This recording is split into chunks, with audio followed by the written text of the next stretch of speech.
After bombs, warnings, and years of mistrust, can diplomacy still stop a wider war? The United States and Iran were back at the negotiating table for the first time since American strikes hit Iranian nuclear sites last summer. President Trump is saying Iran must never get a nuclear weapon. Iran says its enrichment program is non-negotiable. So, are these talks a real attempt at de-escalation or just a pause before the next confrontation? I'm Donadio, and today's newsmaker is U.S.-Iran nuclear talks.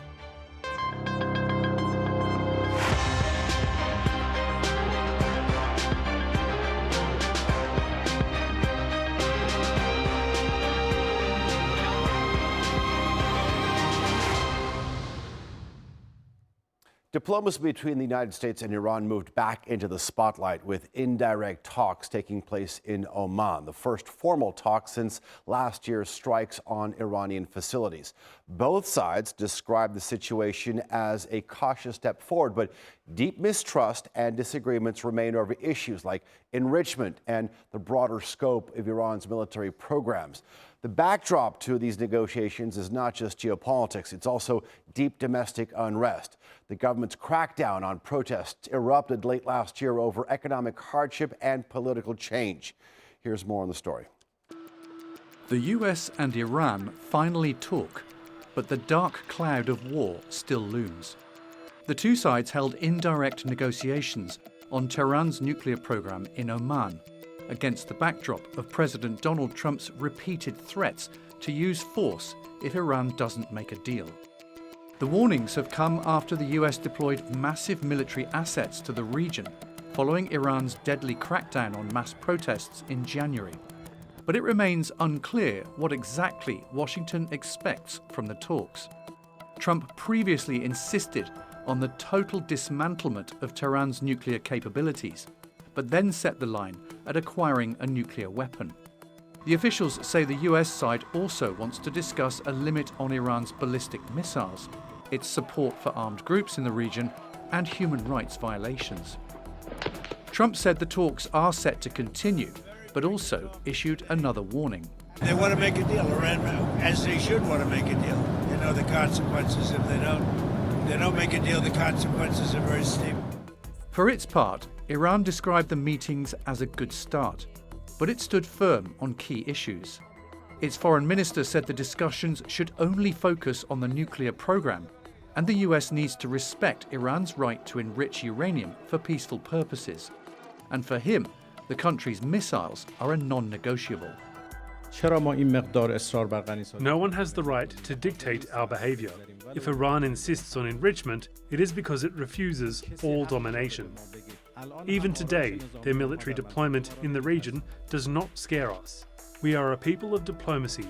We are also a people of war, but that does not mean that we seek war. On the contrary, we are ready for war so that no one dares to attack us. But the Iranian regime is struggling to hold the country together. While the latest protests were quelled by extreme force, the economic meltdown which sparked the protests persists, largely due to Western sanctions. And the crackdown continues. Tehran has arrested 4 leading reformist politicians, accusing them of disrupting political and social order and working for the benefit of the US and Israel. Many see it as a move to further silence dissent.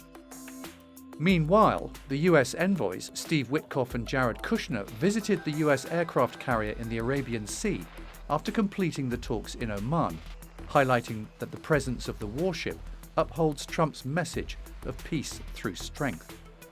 And Israel's Prime Minister Netanyahu will be in Washington on Wednesday to discuss Iran and push for a tougher US approach in talks. For now, the sides have bought time and retreated from the worst-case scenario, but it's unclear how long the shaky status quo can be maintained. To discuss that and more, let's go straight to our guest. Joining us now from New York is the former lead negotiator of the 2015 Iran nuclear deal, or known as the Joint Comprehensive Plan of Action, and former U.S. envoy to Iran, Robert Malley. Robert Malley, thank you very much for speaking with us. I mean, looking at the talks right now, it's happening under military pressure, and it's coming under U.S. strikes on Iranian nuclear sites over the past summer.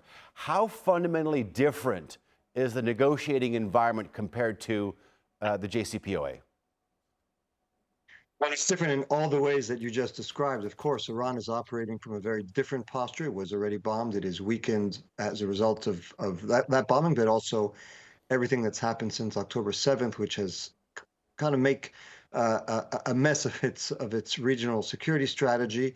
It comes in the wake of massive protests in Iran, which have shaken the foundation of the regime. So to that extent, Iran is in a much weaker position, no doubt. At the same time, when Iran is weak, when this regime has been weak, it has been most resistant to make concessions, which it believes will only project further weakness and then encourage further pressure. So it's not, even though the environment is very different, it's not entirely clear that that means that Iran's position will be fundamentally other than what it's been in the past. Okay, I don't need to explain the position of the two sides, but just for our audience, for the sake of our audience, I mean, Iran is insisting that enrichment is non-negotiable, while Washington says Iran must never have a nuclear weapon. At least that's what President Trump is saying. I mean, based on your experience, do you feel that there is still a realistic technical or even political compromise here?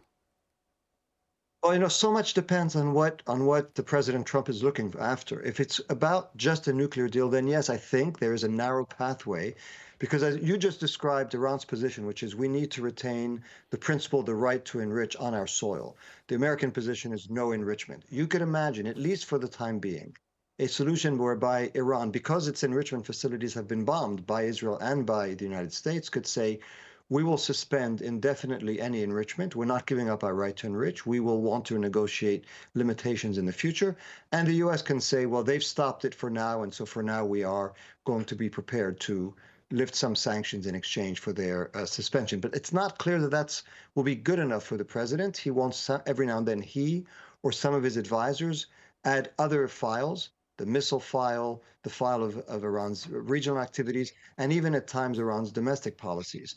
So that's why we're in a very unusual situation. You asked me to compare where we are today with where we were before. There's one variable that has changed fundamentally, which is the character, the outlook, the instincts of the president who's now sitting in the Oval Office, who is not only different from President Obama, who I served at the time of the 2015 negotiations, but different from any president the United States or the world has ever experienced, because we just don't know what is driving him, what his objective is, and that objective could change day to day.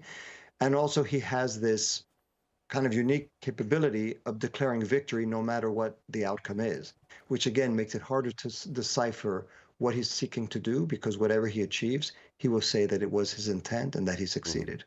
I see your point. Robert Malley, we'll get to the missile point in just a moment when you brought it up. But when you said that President Trump, we aren't really sure what he's after. We do know that he is pairing diplomacy with military might. I mean, aircraft carrier group off the Iran's coast. And that's an interesting duo. From a negotiator's perspective, what kind of hand do you feel that gives Washington in these negotiations? As I said earlier, it's a little bit of a double-edged sword. On the one hand, clearly it gives the United States the kind of leverage that many have dreamt of, because they are conveying to Iran that if it doesn't agree to whatever it is that the United States' bottom line is, a military strike is not just possible, it is very likely. You don't assemble that kind of armada, you don't assemble that kind of force if you don't have in the back of your mind a real possibility of exerting it. The reason I say it's a double-edged sword is, again, just given the history of the Islamic Republic, given the background and the memories of this leadership in Iran, they do not want to project that they are giving in to pressure, because they feel that it's just the first step towards greater pressure, greater demands, and therefore greater possible concessions. So yes, I think there's no doubt that the U.S. has a strong hand, but a strong hand can be misread, and can be misread as simply exerting pressure, whereas it also provokes sort of the antibodies in Iran, or in the Iranian political system, which is to say, we need to show the United States that we could stand firm no matter the threat, because if not, they will believe that they could keep pushing us. Okay. One arguable criticism of the 2015 deal was that it didn't really address missiles or Iran's regional role. Do you feel that this could add or it could be a recipe to broaden this agenda. It could actually turn out to be a total catastrophe and lead to total collapse.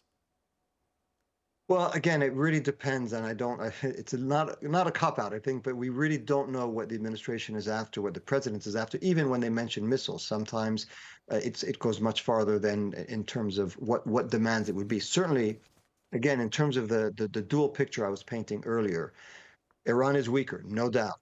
Does that mean that they're more prepared to give up their missile program when it is the only program that they feel, the only instrument that they were able to deploy in the wake or during the 12-day war that was waged by Israel or American potential future strikes? The one deterrent or the one ability they have to inflict pain on their opponents, on their adversaries, is their missile program. The nuclear program is in shambles. The regional alliances are not what they used to be. So the one thing they appear to have are their missiles. It's very hard at any point to imagine them giving it up, perhaps harder even today, even though that may be what stands between a peaceful settlement and war. So we are in this paradoxical situation where, because Iran feels more weak, more vulnerable, more the prey of potential Israeli or American strikes, that they feel they need to hold on to the thing which may in fact provoke an future American strikes if it is an American demand and if Iran refuses to acquiesce.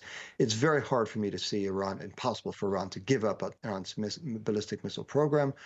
Are they prepared to accept certain limitations which they feel fall within the range of their deterrent strategy? That is possible, but at this point, Iran is refusing to discuss it, and it wouldn't surprise me if they stuck to that position. For the better part of our conversation, we've been analyzing it from a Washington perspective. Based on your experience, I want to get maybe your thoughts on the other side. You said that Iran is weaker, it is more vulnerable.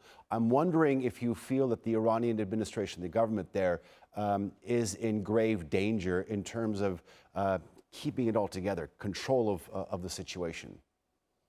But if you mean the domestic situation, which I assume is the implication, I really, here too, I have to profess a degree of ignorance. We just don't know. You know, these outcomes, these domestic uprisings, if you look at the history over the last 10, 20 years, even the best intelligence services have almost systematically gotten it wrong. They didn't predict the uprising in Tunisia.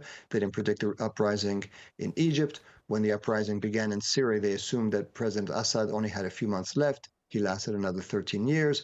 Then, just a month before President Assad fell, the Americans were convinced that he was going to survive, and they were engaged in negotiations on a potential normalization of ties.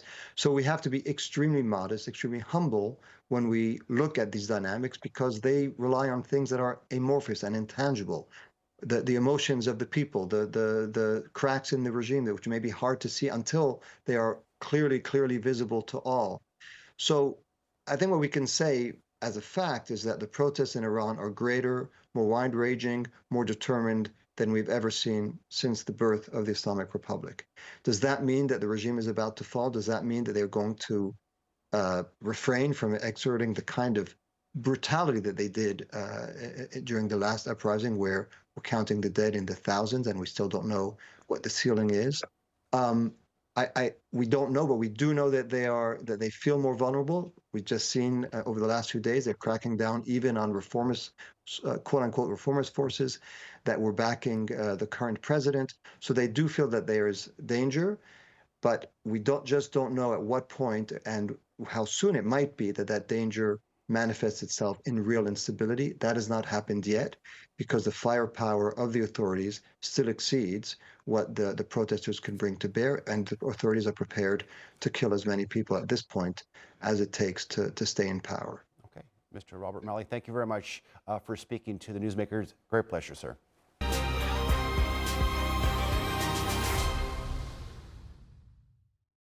All right, let's broaden this discussion and bring new guests. Joining me now from Washington, D.C. is Giorgio Cafiero, CEO of Gulf State Analytics and adjunct assistant professor over at Georgetown University. Also from Washington is Barry Donadio, former U.S. Secret Service officer and sergeant at arms of the Maryland Republican Party. And finally, from Tehran is Ali Akbar Dareini, researcher and writer at the Journal of the Center for Strategic Studies in Tehran. Gentlemen, welcome to all of you. Ali Akbar, I need to begin with you. Just a moment ago, I was speaking with Robert Malley, and he said that Iran is weaker, Iran is more vulnerable. Iran's leadership believes that pressure only confirms the need for deterrence. I'm wondering, from Tehran's perspective, are these talks about compromise, or are they about preventing another U.S. strike?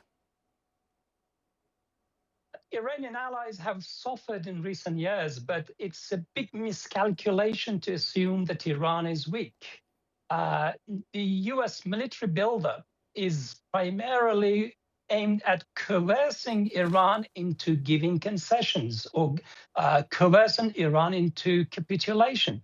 That is another big miscalculation, because America's military buildup does not produce fear in Tehran. Instead, it produces more courage to stand up to American bully. Iran is open to negotiations. It has not closed the door of diplomacy. It has kept the door of diplomacy open, while Iran's military forces are on high alert and preparing themselves for any eventuality. If the Trump administration is seeking a dignified deal, the way is open. Iran and the US can reach a deal. No nuclear weapons, lifting of sanctions, you have the deal. But if the United States is going to adopt the Israeli agenda, that means including Iran's missile program or seeking to disarm Iran, that is an unrealistic demand that will get the talks collapse. And this Israeli demand, pushed by Israeli lobby in the United States, is designed to draw the United States into a war with Iran. Yeah. So President Trump now has a dilemma. One is, seeking Iran's disarmament or striking a dignified deal. Okay. If the second, the way is open. If the first, it will lead to a regional war with unpredictable consequences. It will be a very costly, bloody war. Okay. President Trump has promised to avoid. Okay, Ali Akbar, thank you very much for that. Barry, let me turn to you. You have argued that Iran will never give up its ambitions, its nuclear ambitions for its program. If that's the case, why is the United States still negotiating? Thanks for having me on. I think this is a negotiation, in fact, of the Iranian regime stepping down. That's what I truly believe this is really all about, because if we negotiate any kind of a nuclear arms deal with them, they're just going to wait out President Trump to leave office or hope for another U.S. president to be more lenient on them. So they're experts at this. They've been dealing with the United States for a very long time.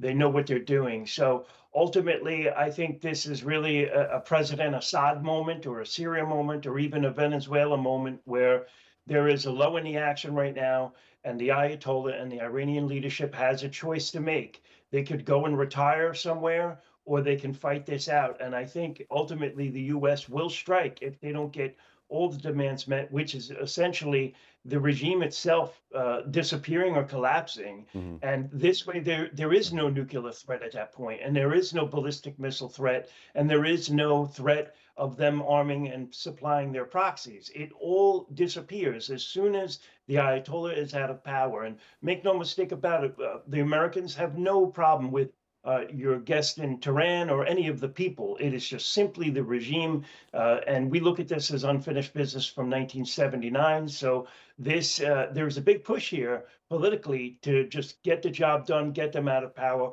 while we can still do that. And also deny perhaps our bigger opponents, which could be Russia and China, another ally that's going to work against us. Okay. Giorgio, I want to get you in the conversation. What's your take? I mean, when I was speaking to Robert Malley, he essentially said, we really don't know what President Trump wants. I mean, from a Gulf perspective, are these talks at all credible? Yeah, well, thank you for having me on. Good to be with your with the fellow panelists as well. I think there is good reason to be somewhat pessimistic about these talks. There are huge stumbling blocks, a tremendous amount of mistrust between the two sides. I also think we need to keep in mind that last year there were talks going on about the nuclear issue too, and in the middle of those talks, the United States greenlit an Israeli surprise attack on Iran. Nonetheless, I think there is a good reason for these talks to take place. It's the fact that both sides would prefer a diplomatic off-ramp rather than a military confrontation. Clearly, Iran is weak compared to how it has been in the past, both internally and regionally. But that doesn't mean that Iran is not able to make a conflict very costly for the United States. Okay. I think Trump is aware of that and would prefer to not be a US president who gets the United States pulled into a protracted conflict in the Middle East that's very costly in terms of blood and treasure. I think Trump is still very big on this idea of being a deal maker. I think he wants to proceed with the huge investments, the investment deals he signed with the GCC countries last year. All of that is not going to be possible if the Gulf is on fire. Okay. I think Trump wants to be a peacemaker. Okay, good point to pause there. Ali Akbar, let me turn back to you. In my conversation with Robert Malley, I brought up the issue of missiles. Iran is seeing this as an essential deterrent, especially after the U.S. strikes that we saw last summer. Does Tehran see Israel as the primary pusher of this new demand that's been put forth by President Trump, the country that's driving this position? Exactly, and that's why Netanyahu is going to Washington, because he's concerned that the missile issue is not part of the talks. So he's seeking to convince President Trump to insist on including Iranian missiles in the talks. As I said, this Israeli demand is designed to drag the United States into a costly war with Iran. So missiles are the backbone of Iran's deterrence power. No sane government will hand over its defensive power in a silver plate to its enemy. Israel doesn't want Iran to be able to defend itself. Israel doesn't want Iran to retaliate. During the 12-day war, it became clear that in the first days, President Trump, demanded Iran's unconditional surrender. A few days later, Israel begged for an unconditional ceasefire. Why? Because Iranian missiles devastated Haifa and Tel Aviv. So they don't want Iran to be able to defend itself. Fair enough. I don't have a lot of time left. Giorgio, very briefly, how much influence does Israel have over where these talks go? Yeah, so there's no denying the fact that Israel itself has a lot of influence, and the pro-Israel lobby in the United States does as well. What's very interesting is that we have sort of a competition between two lobbies, if you will. There's the pro-Israel lobby that doesn't want any diplomacy between the United States and Iran. They want the United States to, in their view, finish the job from the 12-day war that took place last year. On the other side, there is the Gulf lobby that does not want conflict between the United States and Iran. And as much as the Gulf states might be suspicious about Iran, they want Washington to approach the Islamic Republic through diplomacy. And they have a lot of influence too, these Gulf countries, and they are trying to convince the United States to do the exact opposite of what the pro-Israel lobby wants.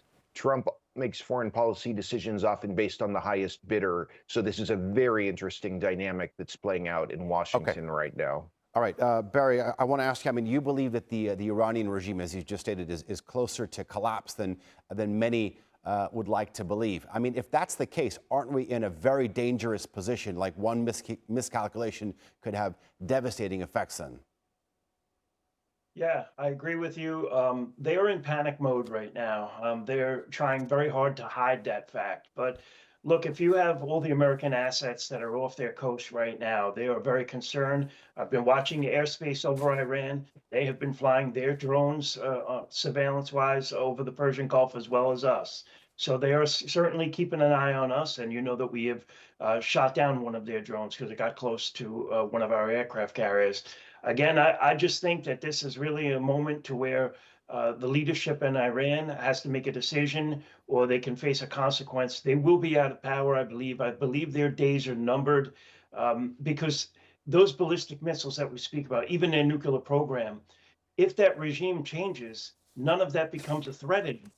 So if that regime changes, no one will care that Iran has those ballistic missiles at that juncture. All right, Ali Akbar, I have less than a minute left. I mean, Iranians are saying that this situation could be solved literally in one day, only if the Americans are taking these talks in a respectful manner. What do you think, what does Washington need to show as a sign of good faith? Respect. There are two solutions. One is a dignified deal acceptable both to Iran and the United States. That can be achieved very easily, just in one day. Respect Iran's rights, and Iran provides guarantees and assurances that it's not going to build a nuclear weapon. Or you will take the United States into a costly war with unpredictable consequences. Okay, Ali Akbar Daraini, Barry Donadio, and Giorgio Cafiero, thank you very much for joining us here on the Newsmakers. And thanks to you for watching. Of course, you can follow us on social media and be sure to subscribe to our YouTube channel. For now, I'm Arijan Ayandash, and we'll see you next time.